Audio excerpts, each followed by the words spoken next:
Nirmal municipality chairperson vice చైర్పర్సన్గా అప్పల కావ్య గణేష్ చక్రవర్తి దంపతులు ఎన్నికయ్యారు. సాధారణ మహిళలకు రిజర్వ్ చేపట్టిన నిర్మల్ మున్సిపాలిటీ చరిత్రలో తొలిసారిగా చైర్పర్సన్ వైస్ చైర్పర్సన్గా ఒకే జంట ఏకగ్రీవంగా ఎన్నికయ్యారు. నిర్మల్ అప్పల వంశస్థులకు 3 తరాలుగా 4సారి చైర్మన్ పదవి వరించడం విశేషం. ఇదే అంశానికి సంబంధించి చైర్మన్ వైస్ చైర్మన్లతోటి మా Adilabad correspondent Srinivas face to face. Nirmal అంటేనే ఓ చరిత్ర. ఈ చరిత్ర గల పట్టణానికి ఈ మున్సిపాలిటీకి అప్పాల వంశస్థులు గత 3 తరాల నుంచి 4సారి ఎన్నిక కావడం విశేషం. అంతేకాకుండా స్టేట్లో ఎక్కడ లేని విధంగా చైర్మన్ వైస్ చైర్మన్ భార్యాభర్తలు ఉండడం అనేది ఇక్కడ విశేషం. అయితే ఇక్కడ మనం అప్పాల చక్రవర్తి మరియు మున్సిపల్ చైర్మన్ అయిన కావ్య గారితో మనం ఉన్నాం ఇక్కడ. చెప్పండి సార్, మీకు గత 4 పర్యాలుగా మీరే మీ వంశస్థులే పాలిస్తున్నారు. ఇప్పుడు మీకు వాళ్ళకున్న రుణబంధం ఏంది?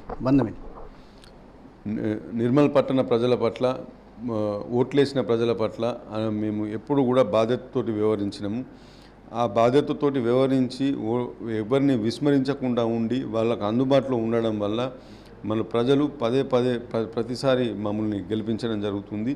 ఈసారి గెలిపించినప్పుడు దానికి కూడా మేము వాళ్ళ పట్ల పూర్తి బాధ్యతతోటి ఉండి మరి ఖచ్చితంగా వాళ్ళందరూ ఏ ఉద్దేశంతో అయితే మమ్మల్ని గెలిపించారో దానికి తగ్గట్టు దాన్ని ప్రతిబింబించే విధంగా మేము అవినీతి రహితంగా మరి 24 గంటలకు ప్రజలకు అందుబాటులో ఉంటూ ఈ పట్టణంలో ఉన్నటువంటి ప్రధాన సమస్యలైనటువంటి కోతుల సమస్య, మరి కుక్కలు పందులు వీధులలో సంచరిస్తున్నాయి, అవన్నిటిని కూడా నిర్మూలిస్తాము. అవినీతి రహితంగా మరి ఈ బిల్డింగ్ పర్మిషన్స్ విషయంలో కానీ గతంలో ఎలాగైతే పరిపాలించినామో అదేవిధంగా కరప్షన్ రహిత, అవినీతి రహిత మున్సిపాలిటీని నిర్మల్లో ఏర్పాటు చేస్తాం.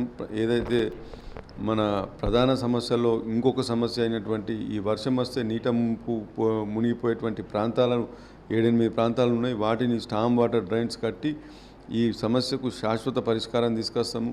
గతంలో కంటే ఈసారి ఎక్కువ డెవలప్మెంట్ ఉంది, ఈసారి ఎక్కువ ప్రాబ్లమ్స్ ఉన్నాయి. ఈ సమయంలో మీరు చైర్మన్గా అయినారు, వీటిని ఎలా పరిష్కరించాలనుకుంటున్నారు?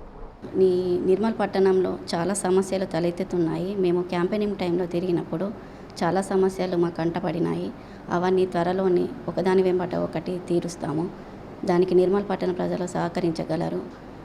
దీని తర్వాత 4వ చైర్మన్ అయిన నేను మా రాజకీయ కుటుంబం నుండి వచ్చిందాన్ని కాబట్టి నేను వాళ్ళని చూస్తూ ఉన్న అనుభవం ఉన్నది కాబట్టి దాన్ని ఆదర్శంగా తీసుకొని మన గణేష్ చక్రవర్తి సహాయంతో కానీ, మన పెద్దల సహాయము శ్రీహర్రావు కానీ వేణుగోపాలాచారి సార్ కానీ, ఇంద్రకరణ్ రెడ్డి సార్ కానీ, మన రేవంత్ రెడ్డి సార్ దగ్గర నుండి నిధులు తీసుకొచ్చి మన నిర్మల్ పట్టణాన్ని అభివృద్ధి చేస్తామని అనుకుంటున్నాము. దానికి నిర్మల్ ప్రజలు సహకరించగలరు. ఇక్కడ మెయిన్గా ప్రాబ్లం మనకు ట్రాఫిక్ సమస్య. ఇప్పటి వరకు కూడా ఇక్కడ స్టేషన్లు ఈ నిర్మల్ జిల్లా ఏర్పడిన తర్వాత కూడా దానిపైన ఏమైనా మీరు ప్రయత్నం చేస్తుంటారు? ఖచ్చితంగా ఈ ప్రభుత్వ పెద్దల దృష్టికి తీసుకెళ్తాము. మన జిల్లా అధికారిని ఎస్పీ మేడం గారితో కూడా డిస్కస్ చేసి ట్రాఫిక్ ఇబ్బందులు తొలగించేందుకు మున్సిపాలిటీ ద్వారా మా వంతు పాత్ర మేము పోషిస్తాము. అదేవిధంగా ట్రాఫిక్ సిగ్నల్స్ కూడా గతంలో మేము ఉన్నప్పుడు ఇక్కడ మున్సిపాలిటీ ద్వారా ఏర్పాటు చేయడం జరిగింది.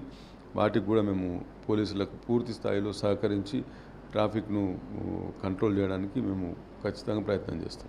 నిర్మల్ ప్రజలు మాకు 4సార్లు ఇచ్చింటూ వారికి రుణాన్ని తీర్చుకుంటాం. మార్నింగ్ వాక్ అనే కార్యక్రమంతో మొత్తం సమస్యలు తీర్చుకోవాలని చెప్తాం. ఇది ఇక్కడ ఉన్న పరిస్థితి. కెమెరా సురేష్, శ్రీనివాస్ రాజ్ న్యూస్, నిర్మల్ నుండి.